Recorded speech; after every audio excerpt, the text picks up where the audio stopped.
दिल्ली का गांधी विहार, जहां हजारों स्टूडेंट्स आईएएस और आईपीएस बनने के सपने लेकर आते हैं, यहीं पर रहता था रामकेश मीणा, एक 32 वर्षीय इंजीनियरिंग ग्रेजुएट जो दिन रात यूपीएससी की तैयारी में जुटा था। लेकिन 5 अक्टूबर की रात उसके कमरे से उठती आग ने एक ऐसा राज खोला जिसने पूरे देश को हिला दिया।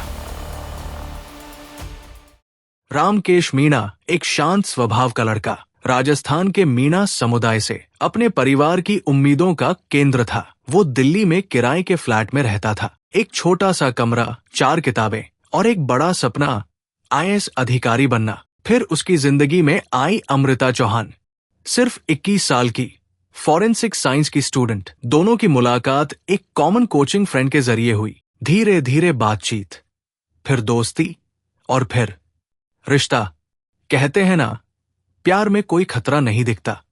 लेकिन अमृता को क्या पता था, जिस इंसान पर वो भरोसा कर रही है, वो उसकी जिंदगी का सबसे बड़ा खतरा बन जाएगा। कुछ महीनों बाद अमृता को पता चला, रामकेश उसके साथ बिताए निजी पलों को चुपके से रिकॉर्ड कर रहा था। वो हैरान थी, टूटी हुई थी। उसने पूछा, ये वीडियो डिलीट करो।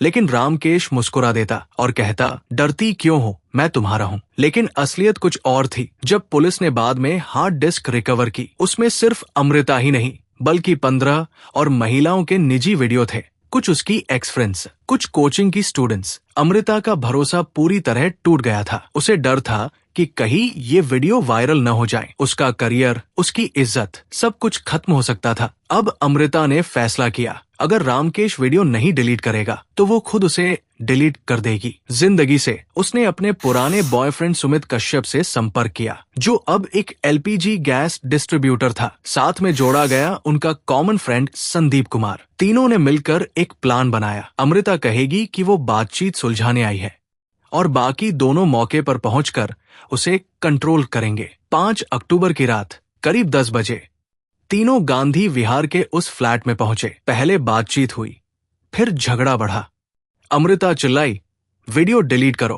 रामकेश ने फोन उठाया, कहा, तू क्या करेगी? और फिर सब खत्म हो गया। सुमित ने पीछे से पकड़ लिया, संदीप ने उसकी बाजू पकड़ी और अमृता ने मोबाइल चार्जर की वायर से उसका गला घोंट दिया। कुछ ही मिनटों में एक इंसान जो कल आईएएस बनना चाहता था, आज बेहोश लाश बन गया। अब डर था पुलिस से और सबूतों से, लेकिन अमृता जानती थी कि फॉरेंसिक सबूत कैसे मिटाए जाते हैं।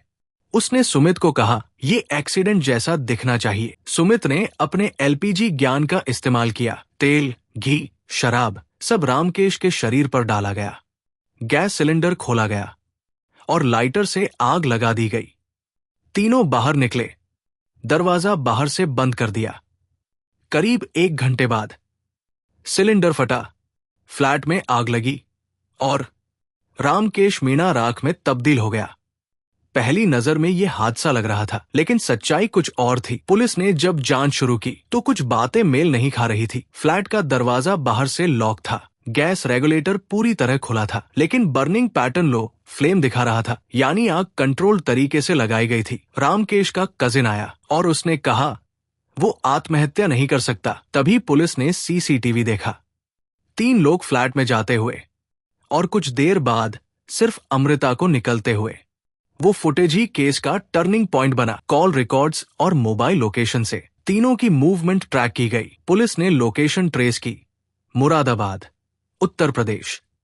18 अक्टूबर को अमृता गिरफ्तार हुई और कुछ ही दिन बाद सुमित और संदीप भी पकड़ लिए गए। पुलिस पूछताछ में अमृता ने जो कहा वो चौंकाने वाला था।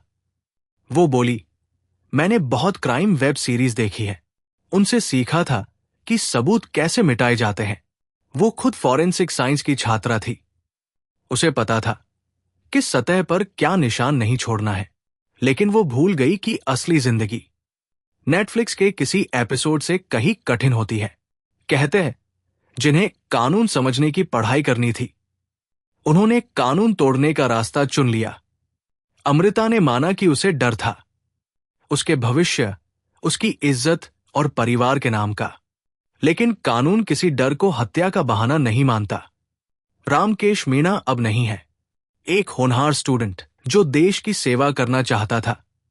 अब सिर्फ एक केस फाइल बनकर रह गया और अमृता, जिसे कानून और फॉरेंसिक सिखाना था, वो अब जेल की सलाखों के पीछे है। ये कहानी सिर्फ एक मर्डर केस नहीं है, ये चेतावनी है कि कैसे प्यार, तकनीक और डर मिलकर एक इंसान को राक्षस बना सकते हैं। कभी भी किसी पर इतना भरोसा मत करो कि वो तुम्हारा डेटा, तुम्हारी इज्जत और तुम्हारी जिंदगी का मालिक बन जाए। अगर ये कहानी आपको सोचने पर मजबूर करती है, तो इस वीडियो को लाइक, शेयर और सब्सक्राइब करें, क्योंकि सच्ची कहानियां सिर्फ सुनी नहीं जाती, उनसे सीखा जाता है।